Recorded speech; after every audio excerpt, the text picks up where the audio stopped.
This is my episode where we kind of go on a topic where we talk about something that you can apply right now to your business, that you listen to this podcast for the next 15, 20 minutes, and you can apply this, boom, right into your company and feel like you had some tangible value given to you today from the Down to Business podcast. And today we're going to be talking about something that I've had a couple people reach out recently about, because it's that time of the year in a lot of businesses where you're looking at your forecasting, where you're going, and you see your revenue structures and your numbers, and you see your customer list growing, and you start feeling overwhelmed, right?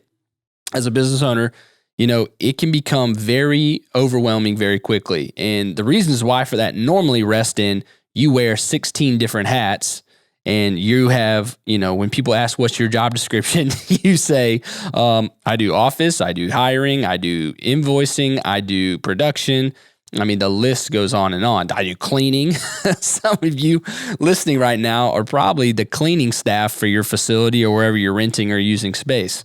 Thankfully, we don't have that at our awesome place that we rent. We have cleaning now included, which is pretty sweet. But today I want to talk about when to hire your first non-revenue generating staff member. So whether that's admin, office, part-time bookkeeper, something like that. That's a question we've been getting a lot of people messaging us about. Okay, is it, Alex, I'm getting, my business is growing. It's growing almost to the point where I don't feel like I can keep up. When do you hire somebody who's going to do some of the back end, some of the administrative stuff, the phone calls, the emails? And I understand exactly why that's a hard process and decision to make. For most of you listening, you probably are in the revenue range of $50,000 to $500,000. And forever, all your hires have been people who are helping you build that top line revenue. And so when you get to this point where you feel like your, volcano is about to erupt, so to speak, you're out of room, you're out of margin for yourself. As a business owner, you can only do so much. I know sometimes it feels like we can do more than we can. You and I can only do so much. And it takes great people on our team to help row this boat, so to speak. But it's a difficult decision, especially for a guy like me, to always make hires that I know are going to bring more revenue to the table and hopefully more net profit, obviously. But then you have to make that hire that goes, wait a second, I can't quantify how much they're making me or how much they're saving me. It's a very difficult hire, that first office manager or admin assistant.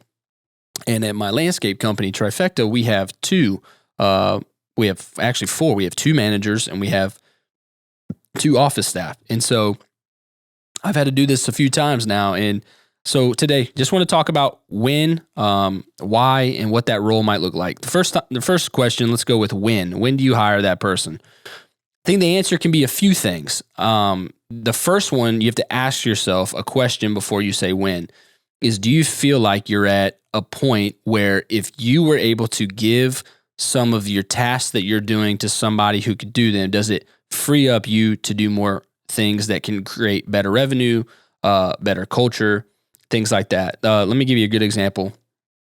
You as a business owner should put a dollar amount on your time. You should be the key player, if not one of the key players of your organization. And in turn with that, I saw a video the other day actually where the guy was saying, I used to be worth $200 an hour. Now I'm worth $400 an hour, or now I'm worth $400. And my hope is one day my time is worth $1,000 an hour. And that's kind of what I'm going with this is, all these emails and phone calls that you're taking is taking up your time from doing more sales and training and hiring and things that are I'm going to say more important to the company, but that can be done by someone else other than yourself. So the answer of when do I hire that person is when you feel like you're spending a lot of your time on things that aren't necessarily bringing revenue, better employees, better culture, things that an owner or a operations person is in charge of. It's probably time to hire that person. For us at one of my companies, we get 12 to 15 phone calls a day and probably 5 to 8 email leads a day. If I were to just handle that, it would take up 3/4 of my day. And, thankfully I was able to hire someone that specializes in administrative work. They're better. They're even better at taking these incoming calls than I am most of the time. So ask yourself, are you spending the majority of your time doing tasks that you could outsource, so to speak, hire for someone to take care of you, to take care of it for you? So very important. That's kind of the first thing is evaluating your time and your structure of needs. The second one is when in terms of timing. Is it full time? When do I hire someone? Is it full time hours, part time hours? That's a difficult one to answer. I can tell you that if you are approaching, and see, I don't want to say a generic statement here, guys, because you could have a $400,000 top line revenue business, but most of your billable business is $5,000 and $6,000, and like maybe you're an HVAC company that has pretty high ticket, structure. So to say 400,000, maybe that's not a ton of revenue in your industry, but once you hit, where you have 4, 5, 6 employees, you should really, in your revenues are reflecting those employments. So you're talking about, 3, 4, 500,000. You should really consider at least getting someone part-time, either from 8 to 1 or 9 to 2. Those hours that you can, get you through the lunch break, make sure that they're answering the calls that maybe got missed overnight or the weekend.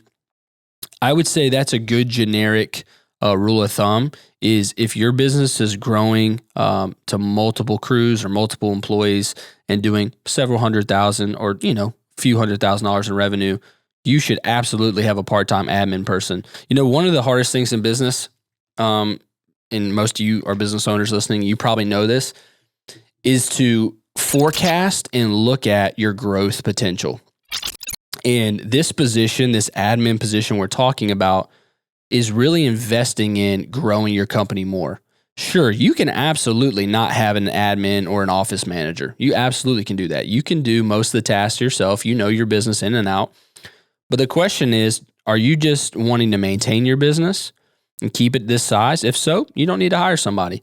But if you're ever wanting to grow it, I'm not talking about growing it to 50 million, but if you want it to mature and grow and become bigger and better, you have to invest in a position like an office manager or a part-time admin coordinator so that they can help you grow as well. I view my people who are not in the field, who are helping grow our internal operations and admin team, as people who are watering what is being planted out there by our team members in the field, or team members who are doing our client work physically.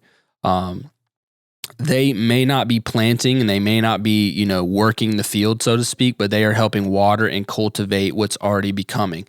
And I think it's super important. And I believe that if, that's something you should strongly consider. If you feel, maybe you're listening right now and you're like, man, I've been thinking about this bottleneck in my business. I kind of felt stuck. What has it been? Maybe this is the answer to that, because a lot of times, I know for me, I'll speak for myself, I didn't hire an admin person until we were approaching $1 million in revenue with Trifecta. And the reason why I didn't do that is because, and now my wife did help, from time to time with the books and stuff like that. But the reason why it took me so long to do is because I had a control issue.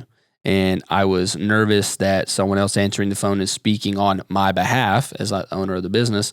I just had a hard time with that at first. And once I was able to see the need and get through that mental block, man, the company continued to blossom like the flower it should be. And so just think about that, listener here. If you're thinking about starting a business or a current one, this could be a roadblock that you haven't thought about. Maybe this admin position is one that you have a great need. And then to build into that, okay, Alex, I hear you. I want to go hire an admin person. Where do I find them? Where do I find that person? That answer doesn't get any easier, as we've discussed.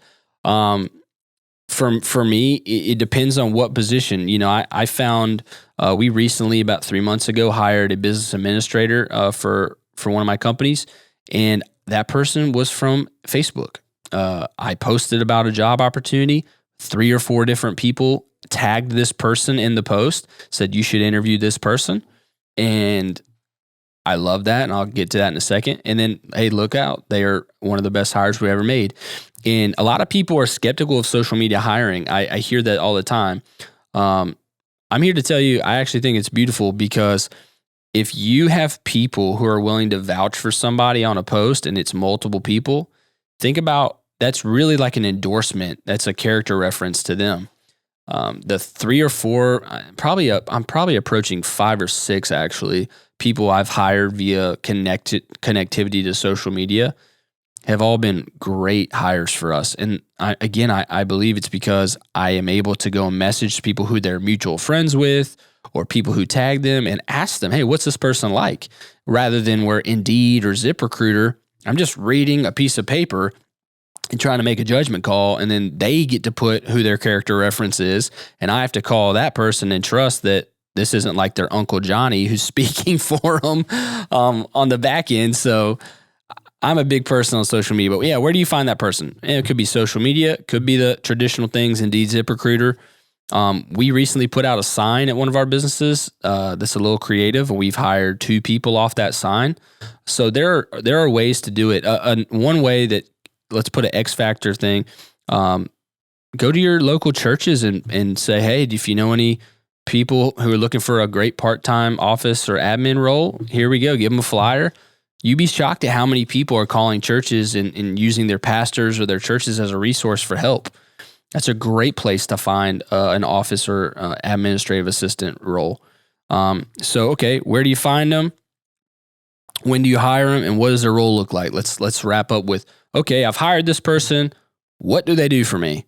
Well, I can't exactly answer that, because your business is different than mine and different than the 18 other people, different types of businesses that listen to the show. But what that looks like is really up to you. But let's think about it clearly. And it should be someone who's probably answering the phones, answering emails, responding to customer service inquiries and complaints, and then facilitating those. Again, these are just like things I'm spitting out loud, so you can maybe be thinking through what that looks like. They could be coordinating a lot of things for you, whether that's coordinating interviews. People call and say, are you hiring? They're scheduling that time. They're doing background checks. They're running, doing errands, going to the bank, going to get envelopes, going to get postcards for your business. The list really, truly goes on. There's so many things administratively you're probably not thinking about. Maybe you are. There's a ton of things administratively that go on in your business that, because you're a business owner, you're just kind of doing them off the cuff so often you don't really think about, wow, that's an administrative thing I'm doing, and that's administrative. So if you were able to bunch and write down all the things that you're doing that really could go to someone who's the office or admin coordinator. Oh, I didn't even say this. PTO, HR, like there's so many things that if you want to get your business mainstream, streamlined, excuse me, this person could do. And obviously you start them part-time and you say, it could build out more. Or if you have the room and the capital and the runway, so to speak, hire someone full-time and invest in them to get it to a point where they're going to be full. That's if you're asking me, guys, my belief is if they're going to be 75% full from day one, you should hire them full-time. If they've got one day where they're starting to do, we talk about here in my business is proactive versus reactive. If 75% of their time is going to be reactive stuff, we'll give them 25% of the time to start proactively thinking about how they're going to create better systems for you, think of things better on your behalf, make the business better, and not just make the business maintain and be runnable. So hopefully this has been super helpful. I think it is. This has been information that I've learned from other people smarter than me, books, and then just God giving me wisdom, and things that I've done here in my businesses that have worked and haven't. And then again, that's why we do the podcast, to just be a resource of transparency for you guys. Again, it might be time for you to hire someone on the admin side. If you want some tips, tricks, and ways to find that person, reach out to us on social media. Reach out to us via email through our social. I think our email, Chris, is there. You can go to puremarketingteam.com and fill out a form there. We'll contact you, and we'd love to talk to you. If you're looking for any website or social and digital marketing needs, my company, Pure Marketing Agency, can do this for you at puremarketingteam.com. We would love to serve you and talk to you about how to help you grow your business with social and digital marketing needs. Again, I want to thank you so much for being a listener. Please don't forget to leave us a review, 5 stars at Apple, Spotify, wherever you listen. And thank you so much. We'll see you next time here on the Down to Business podcast.